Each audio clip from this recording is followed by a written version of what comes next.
Layaknya koboi jalanan, seorang pria parubaya menodongkan pistol kepada kuli bangunan di perumahan Pondok Indah, Jakarta Selatan. Peristiwa ini viral di media sosial. Dalam video terdengar pria ini mengeluhkan hal terkait pekerjaan rumah. Pria ini membentak seorang kuli bangunan sambil menodongkan pistol. Pelaku kini telah ditangkap polisi dan langsung ditetapkan sebagai tersangka. Pelaku diketahui seorang pria berinisial RPB berusia 57 tahun. Pelaku yang berprofesi sebagai wirausaha properti kesal karena saat kejadian tengah melakukan Zoom meeting. Atas perbuatannya, pelaku terancam hukuman 1 tahun penjara.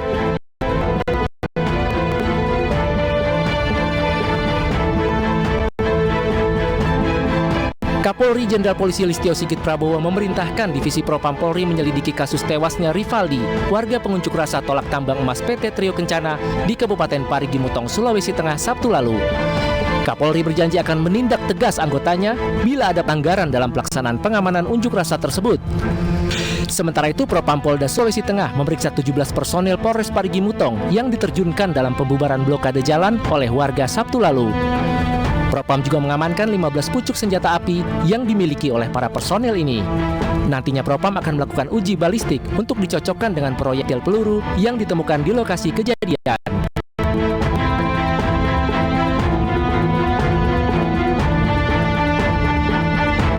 Pengasuh pondok pesantren berinisial MS di Kulon Progo, Yogyakarta, ditahan atas dugaan kasus pencabulan terhadap santriwatinya. Kepala Rutan Kelas 2B Watani Fajaryanto membenarkan ada penyerahan tersangka barang di tahap kedua dari penyidik Polres Kulon Progo kepada tim Jaksa Penuntut Umum atas perkara pidana umum pencabulan terhadap anak di bawah umur yang diduga dilakukan tersangka. Penahanan akan dilakukan selama 20 hari ke depan. Sementara terkait agenda persidangan masih menunggu surat dari pengadilan maupun kejaksaan. Atas perbuatannya, pelaku dijerat dengan Undang-Undang Perlindungan Anak. Pemirsa, kejadian unik menimpa mantan Gubernur Nusa Tenggara Barat, Tuan Guru Bajang. Ia sempat diusir petugas saat berfoto di atas bukit di kawasan sirkuit Mandalika, Lombok Tengah.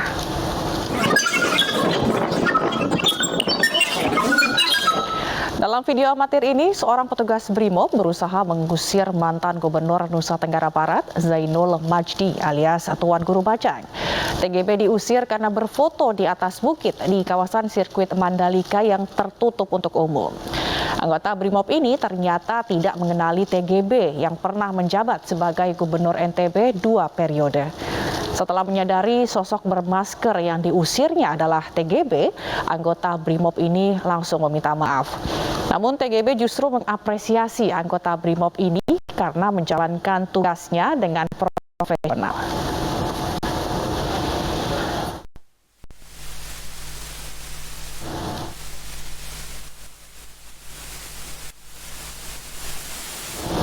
Dan untuk mengklarifikasi kejadian ini sudah bergabung dengan kami Tuan Guru Bajang Muhammad Zainul Majdi. Selamat sore Tuan Guru. Selamat sore Mbak Jina, selamat sore para pemirsa iNews dimanapun berada. Assalamualaikum warahmatullahi wabarakatuh. Waalaikumsalam warahmatullahi wabarakatuh. Tuan Guru, mungkin boleh diceritakan lagi kronologi pengusiran pada saat di Mandalika itu seperti apa sih, kok bisa diusir BRIMOB? Ya Mbak, jelas sebenarnya sih bukan pengusiran. Jadi ceritanya kan saya sudah agak sering diundang oleh ITDC sebagai pengelola kawasan Mandalika untuk bisa menengoklah sirkuit Mandalika. Karena kebetulan sirkuit itu kan dimulai dulu kita menggagas itu kebetulan pada saat saya berkhidmat sebagai Gubernur Nusa Tenggara Barat. Jadi tahun 2017, tahun 2018, nah sekarang kan sudah selesai tuntas, Alhamdulillah.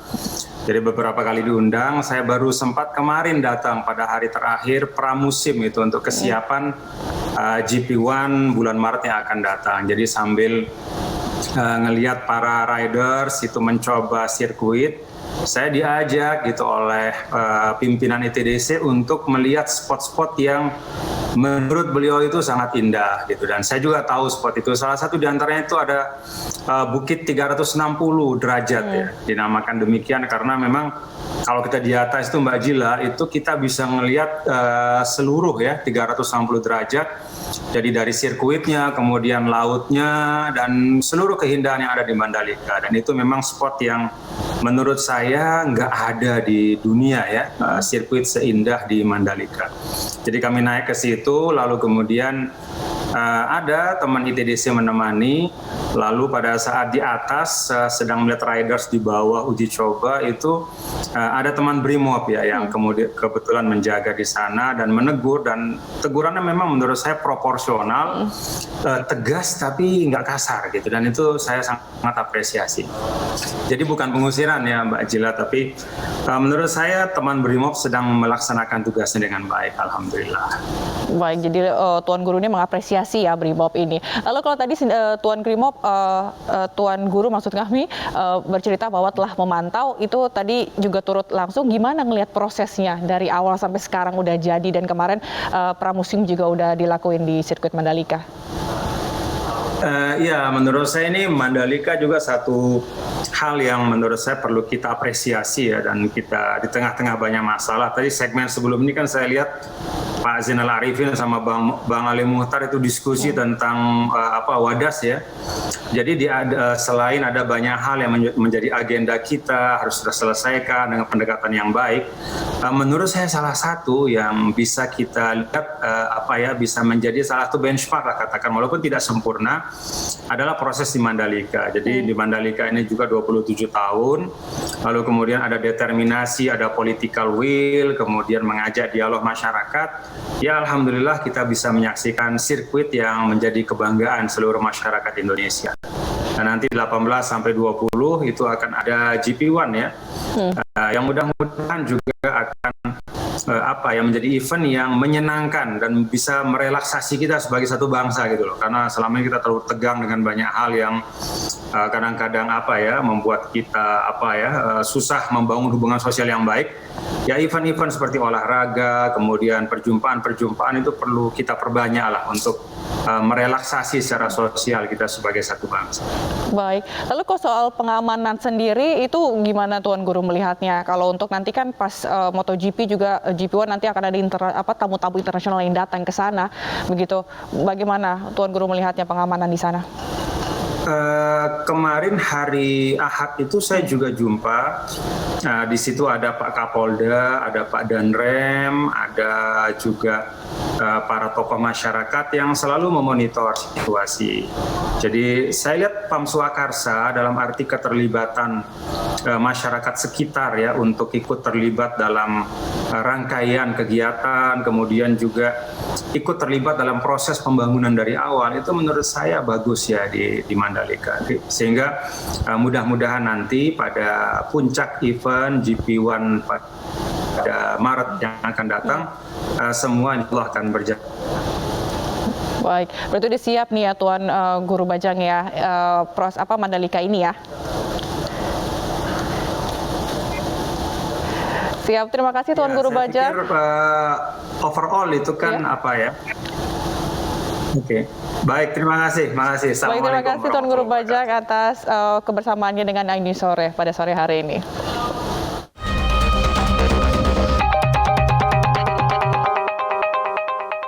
Keterangan anak korban, terdakwa memberikan pendapat yang pada pokoknya keterangan anak korban benar dan tidak keberatan.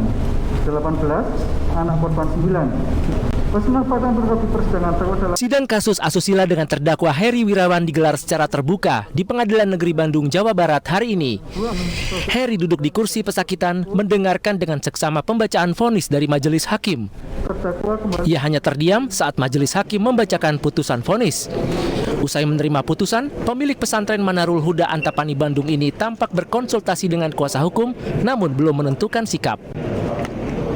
Vonis terhadap Heri Wirawan lebih ringan dibandingkan tuntutan jaksa penuntut umum, yakni hukuman mati. Selain hukuman mati, Heri juga dituntut hukuman kebiri kimia serta penyitaan aset.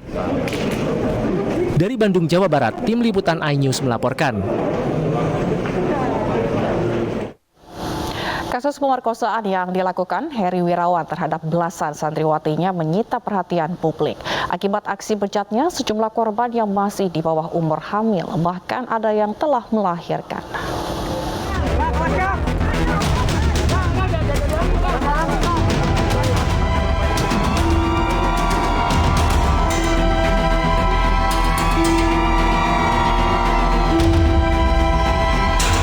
Desember 2021 lalu, publik dikejutkan dengan peristiwa pemerkosaan oleh seorang guru pesantren di Bandung, Jawa Barat. pelaku Heri Wirawan melakukan aksi bejatnya di rumah yang ia tinggal bersama istrinya. Rumah berlantai 2 yang berlokasi di Jalan Antapani, Kota Bandung ini sekaligus dijadikan Yayasan Pondok Pesantren Manarul Huda Antapani. Di tempat inilah Heri Wirawan melakukan tindak asusila terhadap 13 santriwatinya. Beberapa korban yang tak lain merupakan anak didiknya itu bahkan hamil dan ada yang sudah melahirkan. Heri diduga melakukan aksi bejatnya sejak tahun 2016 hingga 2021. Kasus ini membuat Presiden Joko Widodo menaruh perhatian khusus. Melalui Menteri Pemberdayaan Perempuan dan Perlindungan Anak, Presiden meminta pelaku dihukum berat dan korban mendapat pendampingan semaksimal mungkin. Dengan kasus ini, Bapak Presiden memberikan perhatian khusus terhadap kasus ini. Saya hadir kemarin di Jawa Barat ini, walaupun kita tahu penanganan kasus ini sudah ditangani dengan sangat amat baik oleh teman-teman beserta jajarannya di Jawa Barat ini. Bapak Presiden memberikan bagaimana kita pemerintah negara hadir dengan memberikan tindak tegas. Saya kemarin sudah ketemu dengan korban juga ya, yang ada di Bandung. Ya, kita sudah diskusi mendalam kepada korban.